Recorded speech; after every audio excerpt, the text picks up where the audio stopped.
اعوذ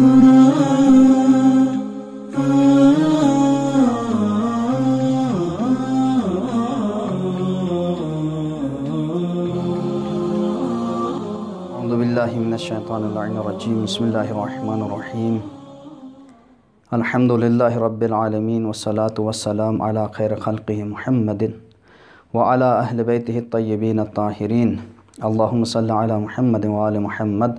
سامعین الکرام والمشاہدین الکرام، السلام علیکم ورحمۃ اللہ وبرکاتہ۔ انشاءاللہ آپ کی خدمت میں آج وضو کے حوالے سے گفتگو کریں گے۔ وضو میں اجزائے وضو 4 ہیں: چہرے کا دھونا، ہاتھوں کا دھونا، سر کا مسح اور پاؤں کا مسح۔ سب سے پہلے چہرے کا دھونا۔ واجب مقدار جو چہرے کا دھونا ہے وہ کتنے مقدار میں دھونا واجب ہے؟ اس میں 2 حصے ہیں، لمبائی کے حوالے سے اور چوڑائی کے حوالے سے۔ لمبائی کے حوالے سے کہ جہاں سے بال اگتے ہیں، بال اگنے کی جگہ سے ٹھڈی کے آخری سرے تک دھونا واجب ہے، یہ واجب مقدار ہے۔ چوڑائی کے حوالے سے درمیانی والی انگلی اور انگوٹھے کے درمیان جو حصہ آ جاتا ہے چہرے کے، جو متعارف مقدار ہے کہ خلقت کے حوالے سے کہ چہرہ جتنا بڑا ہو اس چہرے کے لیے کتنا بڑا ہاتھ ہو، اس اعتبار سے جو جگہ درمیان میں آ جاتا ہے اس کا دھونا واجب ہے، یہ واجب مقدار ہے۔ لیکن یہ واجب مقدار دھلا ہے یا نہیں دھلا ہے، کہ میں نے واجب مقدار کو دھو لیا یا نہیں دھو لیا ہے، اسے یقین حاصل کرنے کے لیے کچھ اطراف سائڈ سے دھونا واجب ہے۔ اب یہاں پر جس کے بال نہیں ہیں یا جس کے بال زیادہ ہیں، پیشانی تک اگ آئے ہیں، تو اس کے لیے کیا حکم ہے؟ اس کے لیے حکم یہ ہے کہ جو متعارف مقدار ہے، متعارف مقدار میں کہاں سے دھوتے ہیں اسے یہ چیز دیکھنا ضروری ہے۔ تو یہاں پر ایک چیز ہم بیان کریں گے دھونے کے حوالے سے، تو اس میں آپ ضرور توجہ دے دیں۔ وہ کیا؟ یہ واجب مقدار بیان ہو گیا۔ اب دھونا کہاں سے کہاں کی طرف ہے، کس طرف سے کس طرف دھونا ہے؟ دھونا ضروری ہے اوپر سے نیچے کی طرف۔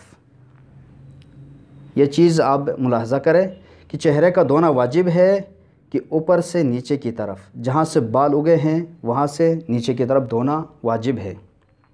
اب انسان وضو کرتے وقت وضو کی نیت کرے اور دھونے کی قصد سے پانی اٹھا کے جہاں سے بال اگے ہیں چہرے کے اوپر والے حصے سے پانی ڈال دے، اس کے بعد نیچے کی طرف دھو لے، یہ ضروری ہے، اس وقت دھو لے۔ یہاں پر ایک چیز جو اکثر ملتفت نہیں ہوتے ہیں، غافل ہوتے ہیں اس چیز کی طرف، جو بیان کرنا ضروری ہے جیسا کہ علماء نے بیان کیا ہے۔ وہ کیا ہے؟ وہ یہ کہ بس اوقات وضو کرتے وقت انسان پانی نیچے سے اوپر کی طرف ڈال دیتا ہے، اور وضو میں واجب یہ ہے کہ اوپر سے نیچے کی طرف دھونا۔ اب انسان پانی اٹھا دے اور وہ پانی نیچے سے اوپر کی طرف ڈال دے، تو ایسی صورت میں وضو کی نیت سے اور دھونے کی نیت سے پانی نیچے سے اوپر کی طرف ڈالے اور اسی پہ اکتفا کرے تو اس کا وضو صحیح نہیں ہے۔ تو ایسی صورت میں وضو صحیح کرنے کے لیے کیا طریقہ ہے؟ طریقہ یہ ہے جیسا کہ علماء نے بیان کیا ہے کہ جب آپ ایسا کریں کہ پانی نیچے سے اوپر کی طرف ڈال دیں تو اس وقت آپ دھونے کی نیت نہ کریں، بلکہ کیا کریں؟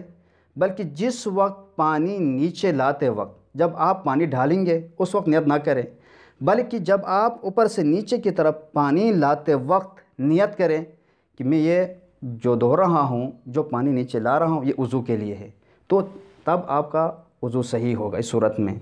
تو یہاں پر ضروری ہے کہ اس چیز کی طرف توجہ دے دیں۔ اولاً یہ ضروری ہے کہ اوپر سے نیچے کی طرف دھو لیں، ٹھیک ہے۔ اگر کوئی شخص پانی ڈالتے وقت نیچے سے اوپر کی طرف ڈال دیں، مثلاً پیشانی کے اوپر، آنکھوں کے اوپر، پھر وہ پانی نیچے سے اوپر کی طرف جائے اور اسی پہ اکتفا کرے تو وضو صحیح نہیں ہے۔